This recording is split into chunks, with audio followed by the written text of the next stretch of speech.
नमस्कार मित्रांनो, आज मी तुम्हाला आपल्या या कथेमध्ये एका अशा गावात घेऊन जाणार आहे जिथे आजही एक प्राचीन आणि रहस्यमय प्रथा पाळली जाते। हे गाव डोंगर रांगेत शांतपणे विसावलेलं आहे, जिथे हिरवीगार वनराई आणि लालसर मातीचा अनोखा संगम पाहावयास मिळतो। या गावाची सर्वात खास गोष्ट म्हणजे त्याची भौगोलिक रचना। गावाच्या अगदी मध्यभागी एक नैसर्गिकरित्या तयार झालेला उंच पठार आहे। हा पठार एखाद्या विशालकाय सिंहासनासारखा दिसतो आणि याच्या माथ्यावर उभं आहे ग्रामदेवतेचं पुरातन मंदिर। हे मंदिर म्हणजे केवळ काही दगड आणि चुना यांनी बांधलेली वास्तू नाही, तर ते गावच्या प्रत्येक पिढीच्या श्रद्धेचं आणि अस्तित्वाचं प्रतीक आहे। मंदिराच्या भोवती जुन्या वृक्षांची गर्दी पाहायला मिळते, ज्यांच्या पानांची सळसळ जणू काही देवाची स्तुती गात आहे असं गावकऱ्यांना वाटतं। या पठाराच्या खाली जणू काही राजाच्या पायाशी प्रजा राहावी तशी गावकऱ्यांची घरे वसलेली आहेत।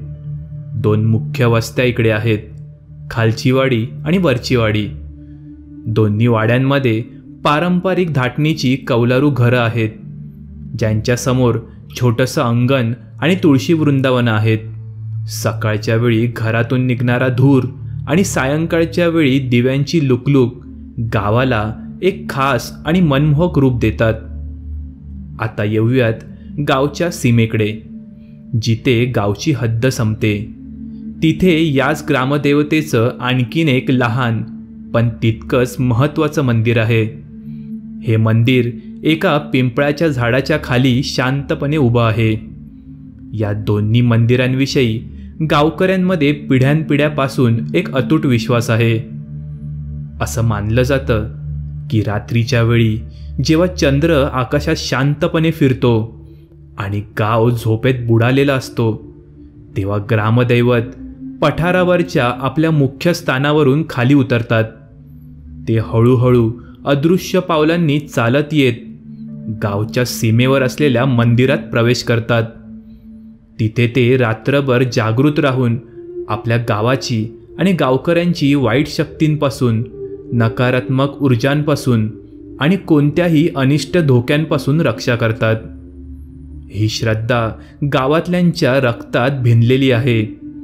त्यांच्या दैनंदिन जीवनाचा तो एक अविभाज्य भाग आहे। आता मी तुम्हाला या गावाची सर्वात अनोखी आणि रहस्यमय गोष्ट सांगणार आहे, ती म्हणजे गावपळण।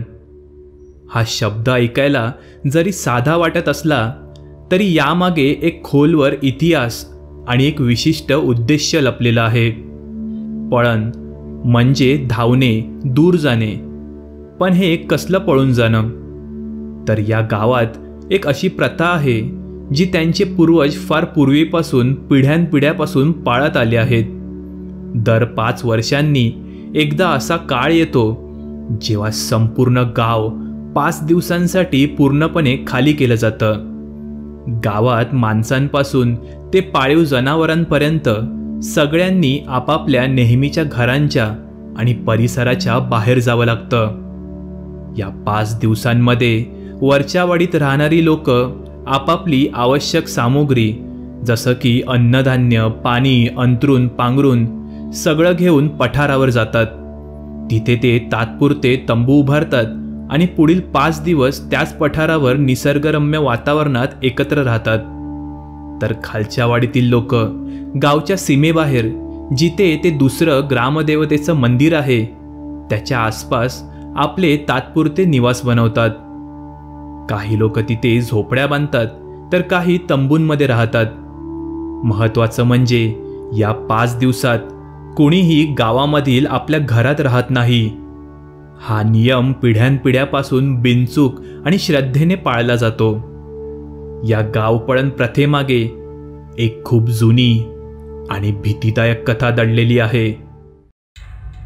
असं म्हणतात, फार पूर्वी एका अंधाऱ्या युगात काही अत्यंत दृष्ट आणि शक्तिशाली आत्म्यांनी या शांत आणि समृद्ध गावाला आपल्या ताब्यात घेण्याचा प्रयत्न केला होता। त्या नकारात्मक शक्तींचा उद्देश गावाला उद्ध्वस्त करण्याचा आणि गावकऱ्यांवर अत्याचार करण्याचा होता. पण आपले ग्रामदैवत, ज्यांची आभा आणि शक्ती अद्भुत होती, त्यांनी या दुष्ट आत्म्यांचा मार्ग रोखून धरला. त्या वाईट शक्तींना गावच्या सीमेतही प्रवेश करता आला नाही. त्यांनी अनेक प्रयत्न केले, वेगवेगळ्या प्रकारे गावामध्ये शिरण्याचा प्रयत्न केला, पण प्रत्येक वेळी ग्रामदेवतेच्या तेजापुढे त्यांना हार मानावी लागली. अखेरीस त्या सर्व नकारात्मक शक्तींना आपली हार मान्य करावी लागली आणि त्यांनी ग्रामदेवतेसमोर शरणागती पत्करली. त्यावेळी त्यांनी देवाला कळकळीची विनंती केली की आम्ही यापुढे कधीही तुमच्या गावात प्रवेश करणार नाही आणि तुमच्या गावकऱ्यांना कोणताही त्रास देणार नाही. पण काही वर्षांच्या अंतराने, काही विशिष्ट दिवसांसाठी तरी आम्हाला या भागात मुक्तपणे संचार करण्याची आणि राज्य करण्याची परवानगी द्या. ते ठराविक दिवस संपल्यावर आम्ही पुन्हा इथून निघून जाऊ आणि आमच्या पुढच्या संधीची वाट पाहू, अशी ती मागणी होती. ग्रामदेवतेने अगदी मोठ्या मनाने त्यांची ही विनंती मान्य केली, पण यासाठी एक अट घातली. त्या विशिष्ट दिवसांमध्ये गावकऱ्यांनी गाव सोडून जायचं आणि त्या दिवसांमध्ये गावात कोणीच फिरकायचे नाही. तेव्हापासून दर 5 वर्षांनी 5 दिवसांसाठी त्या वाईट शक्तींना गावात प्रवेश करण्याची आणि काही प्रमाणात राज्य करण्याची परवानगी मिळाली. आणि म्हणूनच या 5 दिवसांसाठी गाव पूर्णपणे रिकामा करण्याची जी प्रथा आहे, तिला गावपळण असे म्हणतात. ही केवळ एक प्रथा नाही, तर एक अलिखित करार आहे, जो गावकरी आणि त्या अदृश्य शक्ती यांच्यात पिढ्यानपिढ्यापासून चालत आलेला आहे. आजकाल जरी नवीन पिढी शहरांमध्ये शिक्षण आणि नोकरीसाठी गेली असली, तरी ज्यांचा अजूनही आपल्या मूळ गावी निवास आहे, ते लोक ही प्राचीन प्रथा आजही तितक्यात निष्ठेने आणि श्रद्धेने पाळतात. खरं तर आता या गावपळण प्रथेला एका वेगळ्या प्रकारचं सामाजिक आणि सांस्कृतिक महत्त्व प्राप्त झालं आहे. पठारावर आणि गावच्या सीमेवर जिथे लोक त्या 5 दिवसांसाठी एकत्र राहतात, तिथे त्यांना सर्व सोयीसुविधा पुरवल्या जातात. तात्पुरते तंबू उभारले जातात, पिण्याच्या पाण्याची व्यवस्था केली जाते, स्वच्छतागृहे बांधली जातात आणि सामुदायिक जेवणासाठी मोठी तयारी केली जाते. सगळे गावकरी एकत्र मिळून पारंपरिक पदार्थ बनवतात, एकमेकांच्या सुखदुःखात सहभागी होतात आणि हा 5 दिवसांचा काळ एक प्रकारच्या सामुदायिक सोहळ्यासारखा साजरा करतात. यामुळे गावकऱ्यांमधील स्नेह आणि एकोपा अधिक वाढतो, जुने वाद आणि गैरसमज विसरले जातात आणि सगळेजण एकत्र येऊन आनंदाचे क्षण अनुभवतात. शहरांमध्ये नोकरी करणारे अनेक गावकरी खास करून या गावपळणाच्या वेळी आपल्या गावी परत येतात. आपल्या मातीशी आणि आपल्या लोकांशी जोडले जाण्याचा तो एक प्रयत्न असतो. त्यांच्यासाठी हा केवळ एक धार्मिक विधी नसून आपल्या कुटुंबासोबत आणि गावकऱ्यांसोबत वेळ घालवण्याची एक संधी असते. शेवटी मग ते वर्ष उजाडले. 5 वर्षांच्या प्रतीक्षेनंतरचा तो दिवस, जेव्हा गावाला पुन्हा एकदा गावपळण करायची होती. त्या दिवशी सकाळी गावकऱ्यांनी ग्रामदेवतेच्या मंदिरात जाऊन विधिवत पूजा केली आणि मग देवाचा कौल घेऊन गाव सोडण्याची अंतिम तारीख आणि वेळ निश्चित केली. हळूहळू सगळ्यांनी आपल्या तयारीला सुरुवात केली. वरच्या वाडीतील लोक आपापली आवश्यक सामुग्री, जसे की पाण्याचे मोठे हंडे, धान्याचे पोते, चटई, बिछाने आणि लहान मुलांना घेऊन ते पठाराच्या दिशेने निघाले. त्यांच्या चेहऱ्यावर एक प्रकारची उत्सुकता आणि श्रद्धेचा भाव दिसत होता. तर खालच्या वाडीतील लोक आपल्या जनावरांना आणि आपलं सगळं सामान घेऊन गावच्या सीमेबाहेर जमू लागले. त्यांनी अगोदरच 5 दिवसांच्या निवाऱ्याची आणि जनावरांच्या खाण्यापिण्याची योजना केलेली होती. सूर्यास्तापर्यंत सगळ्यांना गाव सोडायचं होतं, कारण सूर्यास्तानंतर गावात त्या नकारात्मक शक्तींचा अंमल सुरू होणार होता. गावकऱ्यांनी आपल्या गायी, म्हशी, कोंबड्या, बकऱ्या सगळं काही आपल्यासोबत ठरलेल्या ठिकाणी नेलं. लहान मुलं आपल्या आईवडिलांच्या हाताला धरून चालत होती. त्यांच्या चेहऱ्यावर गाव सोडून जाण्याचं कुतूहल आणि नवीन ठिकाणी राहण्याची उत्सुकता दिसत होती. या 5 दिवसांमध्ये आणखीन एक महत्त्वाची आणि पारंपरिक गोष्ट केली जायची. पठाराच्या सर्वोच्च ठिकाणी एक मोठी जाडसर लाकडाची मशाल उभारली जायची आणि गावच्या सीमेवर असलेल्या मंदिराजवळ दुसरी मशाल उभारली जायची. दररोज संध्याकाळी जेव्हा अंधार दाटून येतो तेव्हा फक्त गावचा पुजारी त्या पठारावरच्या प्रज्वलित मशालीतून पवित्र आग घेऊन शांतपणे कोणतीही गडबड न करता खाली उतरतो आणि संपूर्ण गावातून चालत येऊन तो सीमेवर असलेल्या मशालीला पेटवतो. असं मानलं जातं की पुजाऱ्याच्या हातात ती पवित्र मशाल असल्यामुळे त्या काळात गावात राज्य करणाऱ्या वाईट शक्ती त्याला कोणताही त्रास देत नाहीत. ही एक प्रकारची देवाज्ञा असते जी अंधारावर प्रकाशाचा विजय दर्शवते. अखेरीस तो दिवस मावळला. सूर्यास्ताच्या सोनेरी किरणांनी गावाला निरोप घेतला आणि हळूहळू अंधार दाटून येऊ लागला.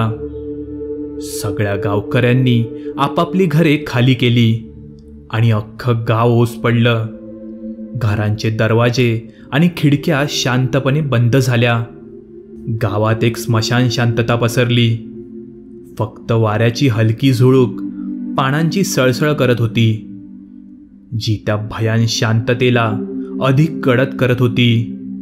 पठारावर आणि सीमेवर लोकांची वर्दळ आणि बोलणं चालू होतं, पण गावात मात्र एक रहस्यमयी आणि भीतीदायक शांतता नांदत होती. त्यातच अजय आणि त्याचा चुलत भाऊ हे दोघे खालच्या वाडीतले. अजय नुकताच कॉलेजच्या अंतिम वर्षाची परीक्षा देऊन मोकळा झाला होता, तर त्याचा चुलत भाऊ त्याच्यापेक्षा 1 वर्ष लहान होता. दोघेही शहरातील आधुनिक वातावरणात वाढलेले, उत्साही आणि नव्या विचारांचे तरुण होते. त्यांना गावाकडच्या या जुन्या प्रथा परंपरांबद्दल फारसा विश्वास नव्हता, पण आपल्या कुटुंबासोबत आणि मित्रांसोबत वेळ घालवण्यासाठी ते गावी आले होते. त्यांचे वरच्या वाडीत सुद्धा काही मित्र होते, ज्यांच्यासोबत त्यांची चांगलीच गट्टी जमली होती. त्या दिवशी सायंकाळी अजय आणि त्याच्या चुलत भावाचा वरच्या वाडीतील मित्रांना फोन आला. पठारावर रात्री अनेक मनोरंजक कार्यक्रम होणार होते. पारंपरिक नाटकं, लोकनृत्य आणि ग्रामदेवतेची भजनं होणार होती. त्यांच्या एका मित्राने त्यांना गंमत म्हणून रात्री जेवायला पठारावर बोलवलं. अरे, इकडे खूप मजा येणार आहे, तू आणि तुझा भाऊ नक्की या हा इकडे, असं तो गमतीने म्हणाला. पण अजय आणि त्याचा भाऊ, जे खरं तर या सगळ्या धार्मिक विधींवर फारसा विश्वास ठेवत नव्हते आणि फक्त सुट्ट्यांचा आनंद घेण्यासाठी गावी आले होते, त्यांनी त्या आमंत्रणाला गांभीर्याने घेतलं. त्यांना खरंच रात्री पठारावर जायचं होतं. त्यांना वाटलं ही एक चांगली संधी आहे पठारावर जाऊन मित्रांना भेटण्याची आणि कार्यक्रमांचा आनंद घेण्याची. पण त्यांना हे माहीत नव्हतं की त्या दिवसांमध्ये गावात जाणे किती धोकादायक असू शकतं. तरीही त्यांच्या तरुण मनात एक प्रकारची बंडखोरी आणि धाडस करण्याची इच्छा होती. त्यांनी जायचा निर्णय घेतला. त्यांना हेही माहिती होतं की दिवसा जरी गावात फिरले तरी पठारावर पोहोचल्यावर गावची मोठी लोकं त्यांना नक्कीच ओरडणार आणि त्यांची कानउघडणी करणार. म्हणून त्यांनी दुपारीच गावातून निसटून पठारावर जायची योजना आखली. कारण तेव्हा दुपारी जेवणानंतर बहुतेक जण झोपायला गेलेले असतील, असा त्यांनी विचार केला. गावच्या सीमेवरून पठारावर जायला साधारणपणे 1 तासाचा रस्ता होता. त्यामुळे अंधार पडायच्या आत पोहोचता येईल असा विचार त्यांच्या मनात आला. यासाठी त्यांना घरातल्या मोठ्या लोकांच्या नजरेतून वाचून हळूच बाहेर पडावं लागणार होतं. त्यांनी आपला बेत पक्का केला होता. तसं मग दुपारचे 3 वाजले असतील. अजय आणि त्याचा भाऊ हळूच आपल्या तंबूतून मागच्या बाजूने निघाले आणि त्यांनी गावात प्रवेश केला. गाव पूर्णपणे शांत आणि भयान दिसत होता. ज्या घरांमध्ये इतर वेळी माणसांची लगबग असायची, मुलांच्या खेळण्याचा आवाज घुमायचा, तिथे आता फक्त एक नीरव शांतता पसरली होती. घरांचे दरवाजे आणि खिडक्या शांतपणे बंद होत्या आणि सगळीकडे एक विचित्र भीतीदायक वातावरण होतं. त्यांना पठारावर जायचा मुख्य रस्ता माहिती होता, पण त्या रस्त्याने वर गेल्यास वर पोहोचल्यावर पकडले जाण्याची आणि मोठ्या लोकांकडून ओरडा खाण्याची शक्यता होती. म्हणून त्यांनी मागच्या बाजूने जाणारा एक दुसरा कमी वापरला जाणारा रस्ता पकडायचा विचार केला. पण बराच वेळ झाला तो रस्ता त्यांना काही केला सापडतच नव्हता. ते इकडे तिकडे गल्ल्यांमध्ये फिरत राहिले, पण त्यांना मार्ग काही दिसेना. त्या सुनसान गावात भटकताना त्यांना एक अनामिक भीती आणि बैचेनी जाणवत होती. प्रत्येक बंद घर त्यांना एखाद्या रहस्यमय कोशासारखं वाटत होतं, ज्याच्या आत काय दडलं आहे याची कल्पनाही करणे धडकी भरवणारी होती. तेव्हाच अचानक त्या पूर्ण शांत असलेल्या गावात एका घरातून एका म्हाताऱ्या बाईचा मदतीचा आवाज ऐकू आला. कोणी आहे का? कोणीतरी मदत करा माझी. असा कमजोर पण स्पष्ट आवाज त्यांना ऐकू आला. त्यांना वाटलं कदाचित ही म्हातारी बाई चालू शकत नसेल किंवा तिला काही शारीरिक त्रास असेल, म्हणूनच ती गाव सोडून जाऊ शकली नसेल. आता तिला काहीतरी गंभीर अडचण आली असावी आणि ती मदतीसाठी ओरडत असावी. दोघांनीही एकमेकांकडे पाहिलं आणि माणुसकीच्या नात्याने त्या घराकडे धाव घेतली. तो आवाज घरात असलेल्या एका पलंगाजवळून येत होता. पलंग खिडकीजवळ ठेवलेला होता. त्यांनी खिडकीतून आत डोकावण्याचा प्रयत्न केला, पण खिडकीला पडदा असल्यामुळे त्यांना काही स्पष्ट दिसलं नाही. मग ते दरवाजाजवळ आले आणि त्यांनी हळूच धक्का मारला. जुना आणि गंजलेला दरवाजा एक कर्कश आवाज करत उघडला गेला. पण तेव्हाच आत त्यांनी जे दृश्य पाहिलं ते पाहून त्यांचे पाय थरथर कापायला लागले आणि त्यांच्या काळजाचा ठोकाच चुकला. ती खोली अंधारी होती, पण प्रत्येक खिडकीतून येणाऱ्या धुसर प्रकाशात त्यांना पलंगावर त्या म्हाताऱ्या बाईचं धड पडलेलं दिसलं. पण त्या धडाला डोकं नव्हतंच. मानेच्या जागी फक्त रक्ताचे डाग दिसत होते आणि त्या क्षणी त्यांना एका जवळच्या टेबलावरून त्या वृद्ध महिलेचा आवाज ऐकू आला. बरं झालं तुम्ही आलात. बाळांनू मला पाणी पाजा, मला जरा पाणी पाजा बरं. दोघांनीही भीतीने आवाजाच्या दिशेने पाहिलं आणि त्यांना जे दिसलं ते पाहून त्यांच्या तोंडचे पाणीच पळाले. त्या टेबलावर त्या म्हातारी बाईचं फक्त मुंडकं ठेवलेलं होतं. तिचे डोळे एकटक त्या दोघांकडे बघत होते आणि ती बाई मदतीसाठी याचना करत होती. त्या भयान दृश्यामुळे त्यांचे पाय जमिनीला खिळले. त्यांना काही क्षण काय करावं हे सुचलंच नाही. मग अचानक त्यांच्या मेंदूला जाग आली आणि ते जीवाच्या आकांताने ओरडत घराबाहेर पडले आणि मिळेल त्या दिशेने धावत सुटले. धावत असताना त्यांच्या मागे कोणीतरी येत आहे असा भास वारंवार त्यांना होत होता. त्यांना धाप लागली होती आणि पाय दुखायला लागले होते. शेवटी ते काही अंतर पुढे आल्यावर एका मोठ्या झाडाखाली थांबले आणि जोरजोरात श्वास घेऊ लागले. त्यांना अजूनही तो मागचा रस्ता सापडला नव्हता आणि आता अंधारही होऊ लागलेला. तेव्हाच अचानक त्यांना पुन्हा विचित्र आवाज ऐकू आला. त्यांनी इकडे तिकडे पाहिलं, पण त्यांना कोणीच दिसलं नाही. वातावरण पूर्णपणे शांत होतं.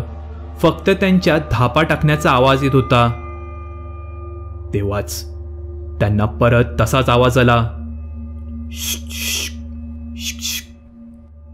तेव्हाच अचानक अजयची नजर वर गेली. झाडाच्या एका जाडसर फांदीवर एक बाई बसलेली त्यांना दिसली. तिचे केस विखुरलेले होते आणि तिचे पाय हवेत लोंबकळत होते. पण जे दृश्य त्यांनी पाहिलं ते त्यांच्यासाठी आणखी भयानक होतं.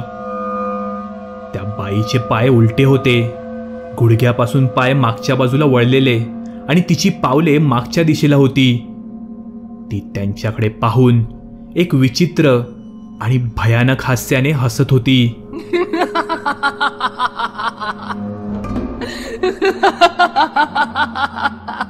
तिचा तो हसण्याचा आवाज त्यांच्या कानात घुमत होता आणि त्यांच्या रक्ताचा थेंबन थेंब गोठवत होता.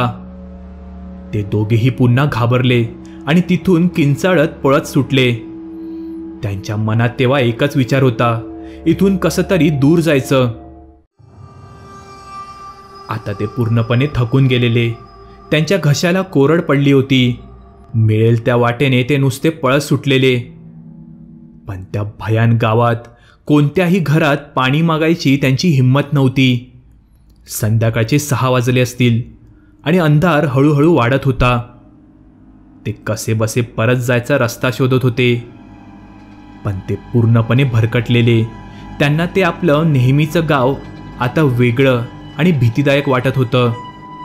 प्रत्येक गल्ली, प्रत्येक वळण त्यांना एखाद्या भयानक स्वप्नासारखं भासत होतं. तेव्हाच अचानक त्यांना गावात एक जुनी विहीर दिसली. तहानलेल्या दोघांनीही आशेने त्या विहिरीकडे धाव घेतली. अजयने वाकडी तिकडी झालेली लाकडी बादली खाली सोडली आणि दोर ओढून ती वर काढली. पण जेव्हा त्यांनी बादलीतलं पाणी पाहिलं तेव्हा त्यांना पुन्हा एकदा जबर धक्का बसला. ते पाणी पूर्णपणे लाल रंगाचं होतं, अगदी ताज्या रक्तासारखं. त्या पाण्यातून एक धातूचा आणि किरासवाना वास येत होता. घाबरलेल्या अवस्थेत त्यांनी ती बादली लगेच खाली फेकली. त्यांना भीती वाटली आणि थरथरत्या हातांनी विहिरीत त्यांनी डोकावून पाहिलं आणि तिथे त्यांना जे दिसलं ते त्यांच्यासाठी आणखीनच भयानक होतं.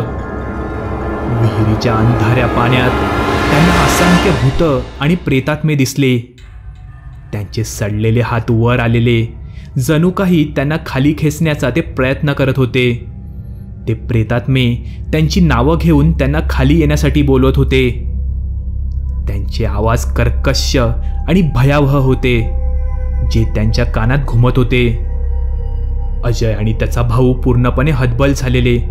त्यांना काय करावं काहीच सुचत नव्हतं.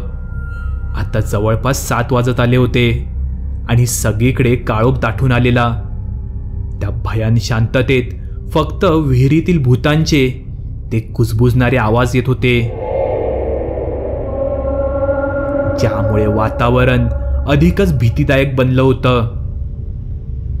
तेव्हाच अचानक त्या घट्ट अंधारात त्यांना पठारावरून एक छोटासा लुकलुकणारा प्रकाश खाली येताना दिसला. तो प्रकाश पाहून त्यांच्या मनात थोडीशी आशा निर्माण झाली. त्यांना वाटलं कदाचित हा मदतीचा मार्ग असू शकतो. त्यांनी त्या प्रकाशाच्या दिशेने धावण्याचा निर्णय घेतला. ते मिळेल त्या वाटेने धावत सुटलेले. तेव्हाच धावत असताना अंधारात त्यांना काही दिसत नव्हतं आणि एका ठिकाणी त्यांचा पाय घसरला आणि ते दोघेही धपकन खाली पडले. पण जेव्हा त्यांनी उठून पाहिलं तेव्हा त्यांना जाणवलं की ते आता गावच्या मुख्य रस्त्यावर आले आहेत. तो प्रकाश दुसरा तिसरा कोणाचा नसून त्या पुजाऱ्याच्या हातातल्या मशालीचा होता. जो पठारावरच्या पवित्र मशालीतून आग घेऊन गावच्या सीमेवर असलेल्या मशालीला पेटवण्यासाठी शांतपणे चालला होता. त्या मशालीच्या प्रकाशात त्यांना थोडा धीर आला. त्यांनी हळूहळू उठून त्या पुजाऱ्याच्या मागे चालण्यास सुरुवात केली. पुजारी शांतपणे चालत होता आणि त्याच्या हातातील मशाल अंधाराला भेदून मार्ग दाखवत होती. कसेबसे ते दोघेही त्या पुजाऱ्याच्या मागून चालत गावच्या सीमेवर पोहोचले, जिथे खालच्या वाडीतील लोक थांबले होते. पण तिथे पोहोचताच गावच्या मोठ्या लोकांनी त्यांना पाहिलं आणि त्यांना खूप ओरडले. तुम्हाला किती वेळा सांगितलं होतं की गावामध्ये या दिवसात जायचं नाही, आणि तुम्ही तर थेट पठारावर जायचा निर्णय घेतलात. एका वयोवृद्ध माणसाने रागाने त्यांना फटकारले. त्यांनी गावच्या नियमांचं उल्लंघन केलं होतं आणि त्या धोकादायक वेळेत गावात प्रवेश केला होता. यामुळे सगळ्यांना त्यांची काळजी वाटत होती आणि रागही आला होता. अजय आणि त्याच्या भावाला आपली चूक समजली. त्या भयान अनुभवानंतर त्यांचा भूतप्रेतांवर आणि गावच्या प्रथा परंपरांवर विश्वास बसला होता. त्या रात्री त्यांनी जे काही पाहिलं होतं ते त्यांच्या स्वप्नातही त्यांनी कधी विचार केला नव्हता. त्यांनी मोठ्या लोकांची माफी मागितली आणि पुन्हा कधीही अशा गोष्टींचा अनादर न करण्याची शपथ घेतली. त्या रात्री त्यांना झोप लागत नव्हती. त्यांच्या डोळ्यासमोर त्या वृद्ध बाईचं मुंडकं, उलटे पाय असलेली ती बाई आणि विहिरीतील भूतांचे चेहरे वारंवार येत होते. त्या भयान रात्रीने त्यांना एक मोठा धडा शिकवला होता. आपल्या गावच्या आणि पूर्वजांच्या श्रद्धांचा आदर करणं किती महत्त्वाचं आहे ते. तर मित्रांनो, ही होती या गावाची कथा, जिथे आजही प्राचीन आणि रहस्यमय प्रथा पाळली जाते आणि ज्या प्रथेचं उल्लंघन केल्यास काय अनुभव येऊ शकतात याचा प्रत्यय अजय आणि त्याच्या भावाला आला होता. तुम्हाला ही कथा कशी वाटली हे मला कमेंटमध्ये नक्की कळवा आणि अशाच रहस्यमय आणि भयानक कथांसाठी आपल्या चॅनलला सबस्क्राईब करायला विसरू नका. चला तर मग पुन्हा भेटू अशाच नवीन कथेसोबत.